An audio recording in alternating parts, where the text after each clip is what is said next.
మీరు అరెస్ట్ చేసుకుంటారా, కేసులు విత్డ్రా చేస్తారా, చెయ్యరా, అది మీ ఇష్టం. మేము మాత్రం మాట్లాడుతూనే ఉంటాం. We will die but we will not give up our right to free speech అనేది మా మాట. చావనన్నా చేస్తాం కానీ మాట్లాడే హక్కును వదులుకోము. నీకే అణిచివేత వేసినా దానికి మేము సిద్ధం, సంతోషం. మీరు వస్తారంటే చెప్పండి, టైము ప్లేస్ కూడా చెప్పండి, ఆడికి వస్తా కావాలంటే అరెస్ట్ చేసుకోండి. ముందుగా ఇంత ఓపిక్గా ఇంత సేపు ఉన్నారంటే ఒక సమోసా మీద చాలా మెచ్చుకోవాలి. సో అందుకని ఎందుకు అంటే ఈ సమోసాలు 1000 కాదు 1,00,000 తిన్నా మన స్వేచ్ఛకు సమానం కాదు అది. అందువల్ల ఇక్కడ ఇప్పుడు నేను ఇంతకుముందు పృథ్వీతో కూడా అన్నాను, ఇక్కడ చాలామంది చాలా విషయాలు మాట్లాడారు. బహుశా అన్ని విషయాలతో అందరూ ఏకీభవించరు. కానీ నాగరిక ప్రజాస్వామిక సమాజానికి ఉండాల్సిన లక్షణం ఏంటంటే ఏ అభిప్రాయాలు ఉన్న వాళ్ళైనా ఒక వేదిక మీద ఉండి మాట్లాడగలగాలి. అది నాగరిక సమాజానికి ఉండాల్సిన లక్షణం. సో ఇక్కడ ఉన్న వాళ్ళందరికీ ఒకటే కన్సర్న్ ఏంటంటే స్వేచ్ఛను హరించకూడదు. ఇక్కడ మాత్రం డిఫరెన్స్ ఏం లేదు కదా ఎవరికి. భావ ప్రజ్ఞా స్వేచ్ఛను హరించకూడదు.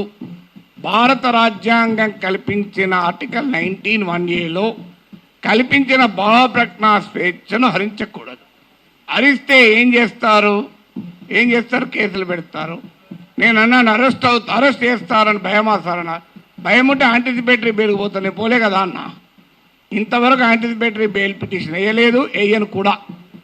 ఎందుకంటే నవ్వుతూ అన్నా, నా జీవితంలో చాలా అనుభవాలు వచ్చాయి, అసెంబ్లీతో సహా. ఒక జైలు అనుభవం రాలే, అది కూడా పోయేస్తే నా ఆత్మకథ పూర్తవుతుంది, ఇంకో చాప్టర్ అని చెప్పాను. సో అందువల్ల అరెస్ట్లకు భయపడే వాళ్ళమైతే ఇక్కడ దాకా రాకనే పోయేవాళ్ళం. నేను 30 ఏళ్ల వయసులో యూనివర్సిటీలో అసిస్టెంట్ ప్రొఫెసర్గా ఉన్నప్పుడు Times of India group daily the ఇండిపెండెంట్కి ఒక ఆర్టికల్ రాశారు. అప్పుడు ముఖ్యమంత్రి నెదురుమల్లి జనార్దన్ రెడ్డి పైన glad to see him go అని రాశారు. అప్పుడు చీఫ్ మినిస్టర్ ఆఫీస్ నుంచి వైస్ ఛాన్సలర్ ఫోన్ వస్తే నన్ను పిలిపించాడు. ఏం నాగేశ్వర్ పెళ్ళై 4 ఏళ్ళు అయింది, కొడుకు పుట్టి 1 year కూడా కాలే, ఇప్పుడు మన ఉద్యోగం తీసేస్తే ఏమవుతుంది అన్నాడు. నేను తీసేయమన్నాడు సార్ మీ సీఎంను. ఒక 30 ఏళ్ళు అక్కడ ఇక్కడ ట్యూషన్లు చెప్పుకొని బతుకుతా, 30 ఏళ్ళ తర్వాత కోర్టులో సుప్రీంకోర్టుకి వెళ్ళి ఈ డబ్బులన్నీ తెచ్చుకుంటే జూబ్లీహిల్స్ ఇల్లు కట్టుకుంటా అని చెప్పాను. ఎందుకంటే నాకు అదొకటే మార్గం కనబడుతున్నా సార్, లేకపోతే లేదని చెప్పిన. అంటే అందువల్ల 30 ఏళ్ళ వయసులోనే భయపడలే, 62 ఏళ్ళ వయసులో భయపడతామా? సో అందువల్ల అది భయపడే ప్రసక్తే లేదు. అరెస్ట్ ఇంతవరకైతే మీకు ఫ్యాక్ట్స్ కూడా చెప్పాలి. ఎందుకంటే ఇక్కడ మాట్లాడిన వాళ్ళు చాలామంది బహుశా టీవీలు మిస్లీడ్ చేసిన రాంగ్ ఇన్ఫర్మేషన్తో కూడా ఉన్నట్టున్నారు. నా దగ్గరికి అరెస్ట్ చేసడానికి ఎవరైతే రాలే ఇప్పటివరకు, రారని నేను చెప్పను, ఇప్పటివరకు రాలేదు. హైదరాబాద్కు వచ్చారేమో తెలియదు, మా ఇంటికి రాలే. అయితే అక్కడ తెలంగాణ పోలీస్ ప్రొటెక్షన్కి వస్తే వాళ్ళ ఫోటోలు వేసి మనం మీడియాలో ఆంధ్ర పోలీస్ వచ్చిందని రాశారు. ఆ వీడియోలో ఉన్న వ్యక్తి మన టోలీచెక్ సిఐ. సో అలా కూడా వచ్చాయి వార్తలు. ఆ వార్తలు కూడా ఇట్లాంటి పత్రికల్లోనే వచ్చాయి. పోనీ వీళ్ళు ఇక్కడ మనకు అర్థం కావాల్సిందంటే, ఒకటి రాజ్యం ప్రభుత్వమే నేరుగా కేసులు పెట్టింది. ఏంటా కేసులు? కులచిచ్చు పెట్టానట. నేను నా మాటలో ఎక్కడ కులమన్న పదమే లేదు, కులచిచ్చు పెట్టాను. పవన్ కళ్యాణ్ మాటల్లో కూడా చెప్పాడు కులం. అసలు నేను ఎక్కడ కులం తీసానో నాకు ఇప్పటికి అర్థం కాలే. ఇప్పుడు ఒక అంశం వచ్చినప్పుడు అనేక మంది భిన్నమైన అభిప్రాయాలు ఉన్నవారు ఆ అంశాన్ని వరకు సమర్థిస్తుంటారు. అది ఏ కులం వాళ్ళైనా కావచ్చు, ఏ ప్రాంతం వాళ్ళైనా కావచ్చు, ఏ రాజకీయ భావాలు ఉన్న వాళ్ళైనా కావచ్చు. ఇప్పుడు దీన్ని మైక్ అనాలి. దీన్ని మైక్ అని ఒక కులం వాళ్ళకి చెప్తే మైకు, ఇంకో కులం వాళ్ళు చెప్తే కాదు స్టిక్ అంటారా? ఒక పార్టీ వాడిని చెప్తా మైకు, ఇంకో పార్టీ వాడు చెప్తే బాటిల్ అంటారా? ఎవరైనా మైక్ అనాలి. సో దానికి కుమ్ముకైనట్టు కాదు అది. తర్వాత ప్రాంతం అని కూడా తీశాడు పవన్ కళ్యాణ్. ప్రాంతం అని తీస్తే ఎవరు తీశారు ప్రాంతం? నిజంగా ఇక్కడ వచ్చిన ఇన్ని సంఘాలు ఉన్నాయి, వీళ్ళు తీయలే. తెలంగాణ సంఘాలు మొదలు ప్రాంతం అనే ప్రస్తావనే తీయలే. ఆ ప్రస్తావన తీసింది కూడా ఆ 2 పార్టీల వాళ్ళే.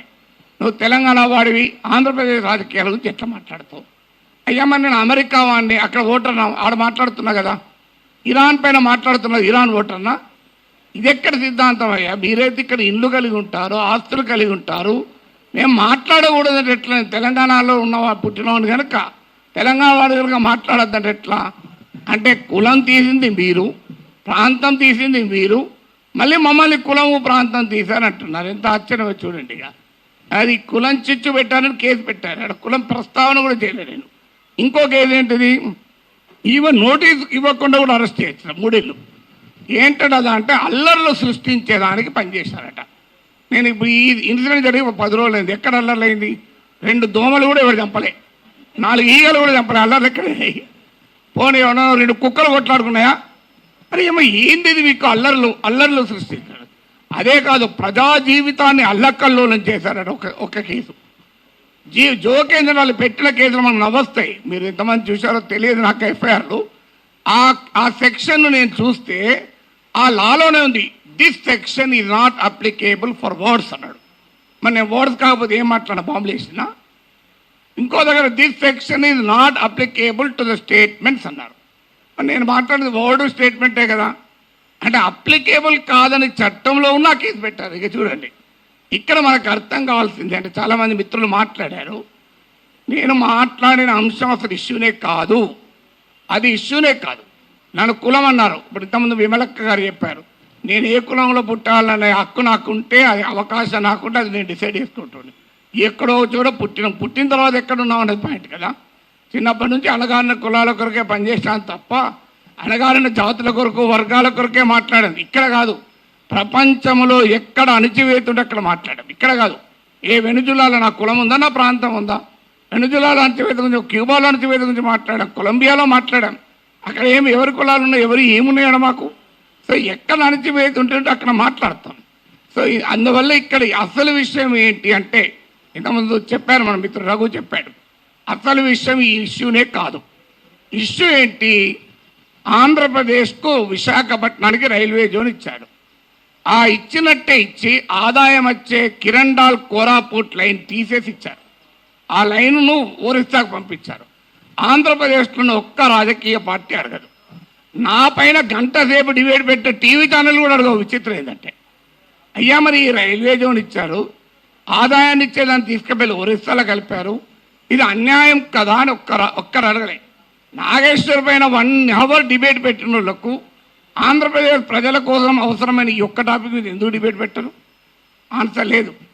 ఇక మీకు మచిలీపట్నం పామర్రు ప్రాంతంలో మీకు విలువైనటువంటి ఆయిల్ అండ్ గ్యాస్ నిక్షేపాల్ని ఓఎన్జీసీ కనుగొంటే అత్యంత చరిత్ర జరిగిన దుర్మార్గ చరిత్ర గల వేదాంతకి ఇచ్చేశారు. తూత్కుడిలో ప్రజల్ని చంపినటువంటి వేదాంతకి ఇచ్చారు. ఇది ఆంధ్రప్రదేశ్లో ఏ ప్రధాన పార్టీలు 2 అడగలే. ఇక్కడ నా పైన డిబేట్ పెట్టిన టీవీ వాళ్ళు అడగలే. విచిత్రం ఏదంటే, కానీ నేను అడిగాను. అది కోపం ఏంటంటే ఇలాంటి ఉదాహరణ 100 చెప్పగలుగుతాను. అందువల్ల పబ్లిక్గా క్వశ్చన్ చేయకూడదు.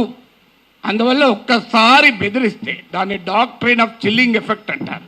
అంటే బెదిరిస్తే వీడు నోరు విప్పడని. కానీ గుర్తుపెట్టుకోవాలి, ఎంత బెదిరిస్తే అంత బిగ్గరగా అడుగుతాం, పని కట్టుకొని కూడా అడుగుతాం. అదే నేను అన్నది. అదే అని యుద్ధం మీరు మొదలు పెట్టారు, నేను ముగిస్తాను అన్నాడు. మళ్ళీ దాన్ని పెట్టుకొని యుద్ధం చేస్తావట అంటారు. అయ్యా నేను ఏమన్నా అందులో క్లియర్గా నా ప్రజా సమస్యల పైన అన్నా. అంటే ఇప్పుడు ఇంకా దానిపైన కేసు పెట్టలేదు. బహుశా ఎఫ్ఐఆర్ ఛార్జ్షీట్లు యాడ్ చేస్తారో తెలియదు. కానీ ఒక్కడు మాత్రం మళ్ళీ చెప్తున్నాను, మీరు అరెస్ట్ చేసుకుంటారా, కేసులు విత్డ్రా చేస్తారా, చెయ్యరా, అది మీ ఇష్టం. మేము మాత్రం మాట్లాడుతూనే ఉంటాం. We will die but we will not give up our right to free speech అనేది మా మాట. చావనన్నా చేస్తాం కానీ మాట్లాడే హక్కును వదులుకోము. నీకే అణిచివేత వేసినా దానికి మేము సిద్ధం, సంతోషం. మీరు వస్తారంటే చెప్పండి, టైము ప్లేస్ కూడా చెప్పండి, ఆడికి వస్తా, కావాలంటే అరెస్ట్ చేసుకోండి. Thank you very much.